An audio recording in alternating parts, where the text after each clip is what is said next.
Hello student.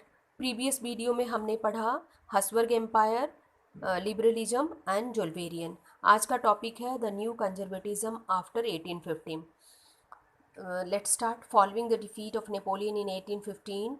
1815 में Europe में Napoleon के हारने के बाद कंजर्वेटिज्म अब धीरे धीरे राइज कर रहा है, यानी कंजर्वेटिज्म का जन्म हो रहा है। Conservative believe that establish traditional institution of states and society like the monarchy, the church, social hierarchies, property and the family should be preserve. Conservative जो लोग होते हैं वो अपने ट्रेडिशन को मानने वाले होते हैं, अपनी परंपराओं को फॉलो करते हैं। वो चेंज को जल्दी एक्सेप्ट नहीं करते हैं।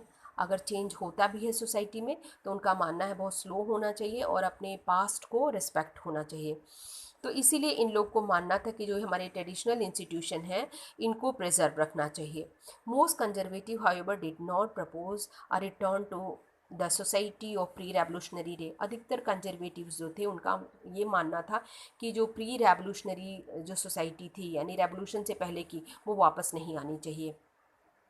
They realized from the change initiative by the Napoleon that modernization could in fact strengthen traditional institution। उनका ये भी एहसास था उन लोगों को कि नेपोलियन ने जो चेंजेस किए थे, जो मॉडर्नाइजेशन की थी सोसाइटी में, ये हमारी जो ट्रेडिशनल इंस्टीट्यूशन है लाइक द मोनार्की, इनको मजबूती ही प्रदान करेंगे।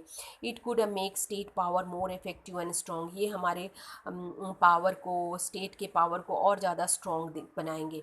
Modern army, efficient bureaucracy, dynamic economic, abolition of feudalism and serfdom could strengthen the autocratic monarchy in Europe। और जो मॉडर्न आर्मी है और प्रभावशाली ब्यूरोक्रेसी है, एक डायनामिक इकोनॉमिक है, और जो जमींदारी और गुलामी जो हटा दी गई है, ये हमारे जो ऑटोक्रेटिक यानी निरंकुश जो सत्ता होगी यूरोप में, राजशाही, उसको और मजबूती देगी। तो आई होप कि आप लोगों को कंजर्वेटिज्म के विचार समझ में आ गए होंगे। In 1815, representative of the European power, Britain, Russia, Prussia and Austria who had collectively defeated Napoleon। 1815 में नेपोलियन को ये सभी पावर, यूरोपियन पावर ने मिलके एक साथ नेपोलियन को हराया था। अब वो लोग मेट एट वियना, सभी लोग वियना में मिल रहे हैं, किस लिए? सेटलमेंट फॉर यूरोप, यूरोप के सेटलमेंट के लिए। The congress hosted by the Austrian chancellor duke Metternich. और इस कांग्रेस को होस्ट कौन कर रहा है? Austrian chancellor duke Metternich. The delegates drew up the Treaty of Vienna in 1815 with the object of undoing most of the changes that had come about in Europe during the Napoleonic War। इनका मानना था कि Napoleonic war के समय जो जो changes हुए हैं उसे वापस अब कर दिया जाना चाहिए। The Bourbon dynasty, which had been deposed during the French Revolution, was restored the power। बारबोन dynasty जो फ्रेंच रेवोल्यूशन के समय अपना पावर ख़त्म कर चुकी थी, उसको वापस कर दिया जाए। The French lost the territory it had annex under the Napoleon. A series of state were set up on the boundaries of France to prevent French expansion in future.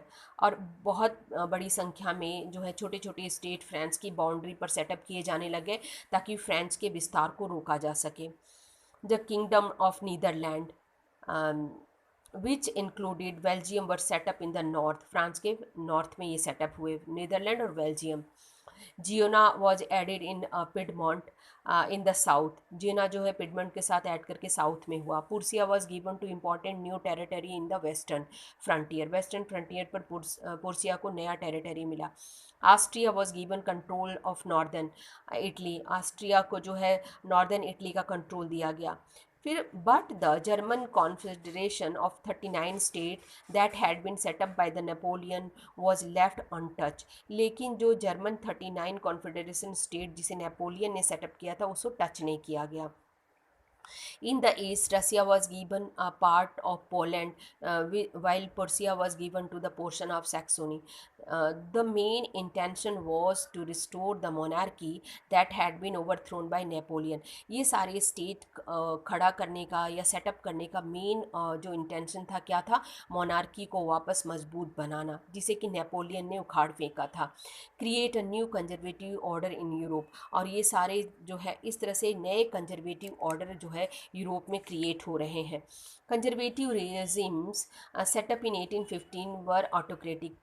Conservative लोगों ने मिलकर जितने भी रिजिम्स बनाए थे 1815 में, वो सब के सब निरंकुश थे, यानी उन पर किसी का अधिकार नहीं था, वो अपने ढंग से अपनी सत्ता चलाते थे।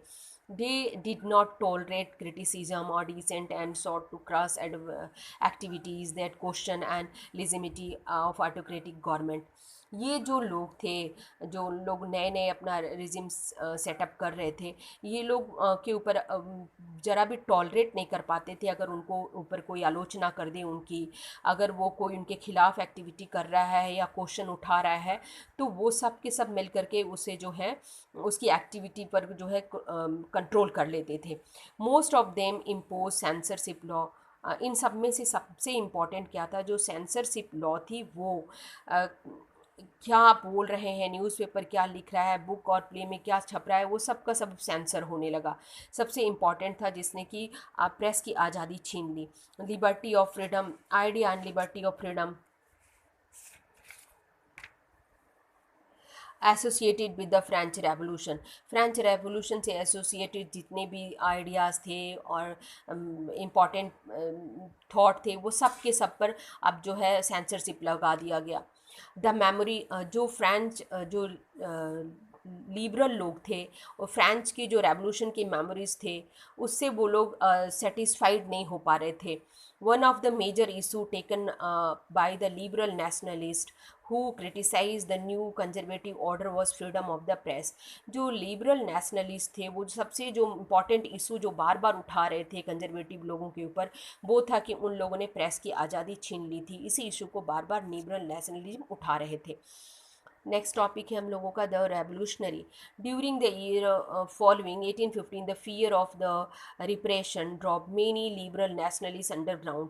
1815 के बाद जो है बहुत सारे जो लिबरल नेशनलिस्ट थे, वो रिप्रेशन यानी उनको दबा दिया जाएगा इस डर के मारे वो अंडरग्राउंड हो गए। Secret society sprang up in many European state in trained revolutionary and spread their idea। बहुत सी सीक्रेट सोसाइटी यूरोपियन स्टेट में जो है अब राइज हो रही हैं और वो लोग अपने विचार इन सीक्रेट सोसाइटी के थ्रू पूरे रेवोल्यूशनरियों के बीच में फैला रहे हैं। Revolutionary at this time meant a commitment to oppose the monarchical form that had been established after the Vienna Congress। Vienna Congress के बाद जो मोनार्की स्टैब्लिश हुई थी, इस समय अपोज करने का मतलब है कि उस मोनार्की के ऊपर ही क्वेश्चन उठाना है।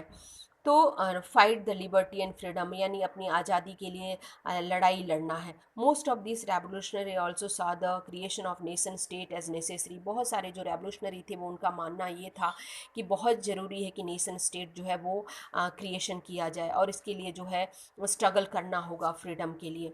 One such individual was the Italian revolutionary Giuseppe Mazzini, born in Geneva in 1807।